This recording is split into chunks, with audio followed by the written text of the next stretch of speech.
Hello friends and new friends, welcome back. We're talking about what to plant in June for Zone 7. You're going to hear some wind. It's been a noisy morning, but we're going to talk about, there's no doubt about it, do it. We got a couple of plants I want to make a comment on, and then number 3, we'll be talking about herbs. Okay, so let's get into it, no doubt about it. Beans, pole beans, bush beans, lima beans. You can still do that in June. It's safe. And even cow peas. Okay, you can grow peas, field peas, cow peas. You can still put them down in June as well. And if you're stagger planting, obviously you can keep on staggering. This year we are going to add some more cow peas. I planted quite a bit, and I only have 6 left for whatever reason. I never figured out what was going on there, but we're going to add more cow peas. No lima beans for us this year. And then the last 3 that there's no doubt about it, I'm looking at my sheet so I make sure I don't leave anything out I wanted to mention. Tomatoes, of course. I want to say one thing about that.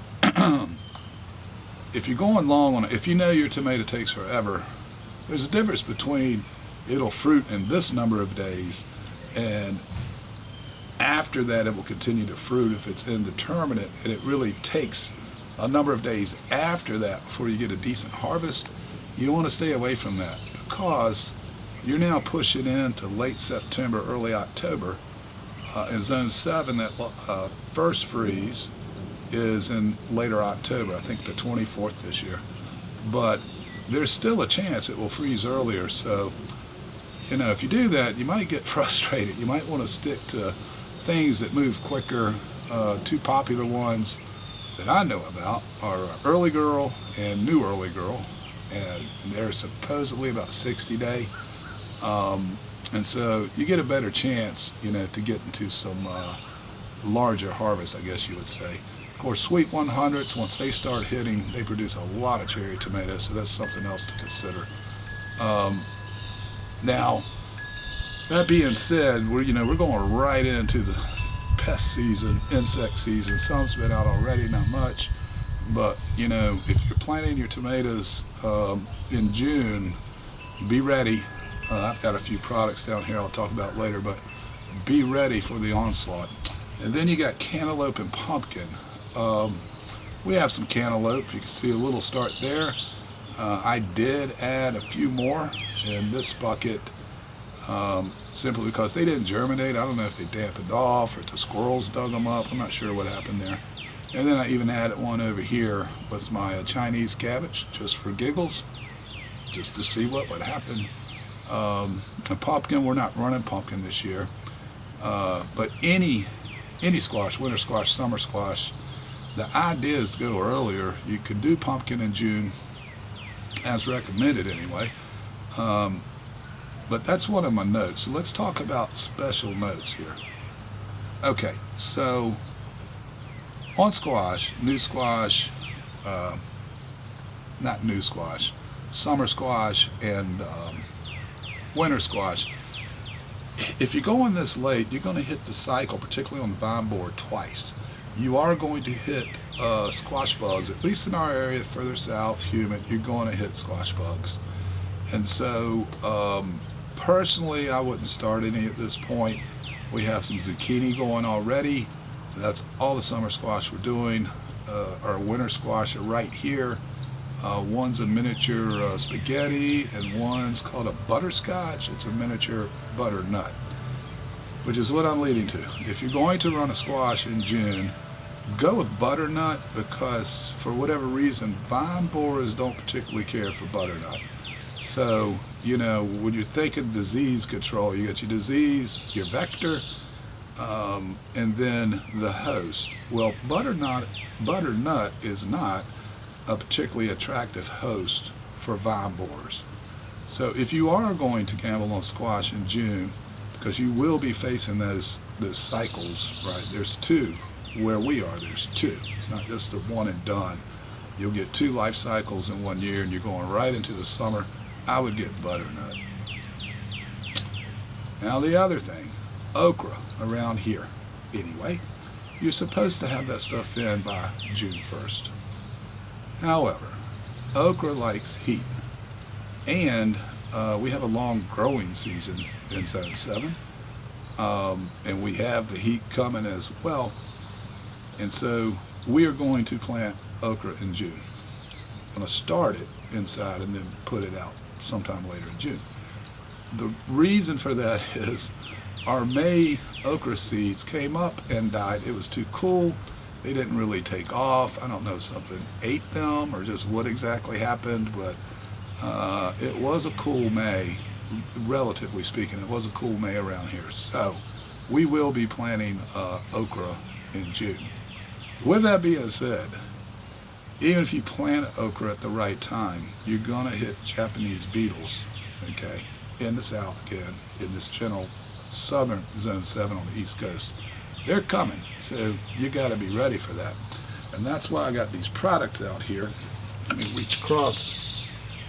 I don't like to touch this stuff without gloves on for obvious reasons. Now this is called Dead Bug, okay?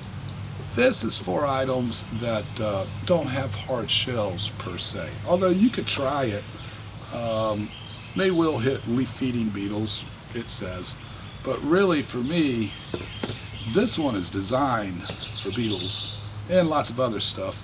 This is a tomato and vegetable. A little misleading. It's bone-eyed, both of these. It's got sulfur and pyrethins in it. And so, because of that also, it will treat powdery mildew, leaf spot, stuff like that.